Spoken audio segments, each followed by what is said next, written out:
Wrong dad, go-karts and wingtips. So when I was young, I was probably about 3 years old, 4 years old. I don't remember, but I was really, really young. I was with my dad someplace. It felt like we were someplace over by the Ogden airport. I don't remember where we were at, but they had go-karts that they were racing, and it was kind of a fair type atmosphere. It might have been a Weber County fair, I don't know, or an Ogden City fair, I don't know. But they had go-karts, and there was a lot of people around, and I was little. I was really tiny.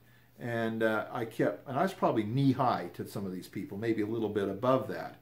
But I was with my dad, and suddenly I couldn't figure out where my dad was, and it was in this, and it just seemed like there was just tons of people.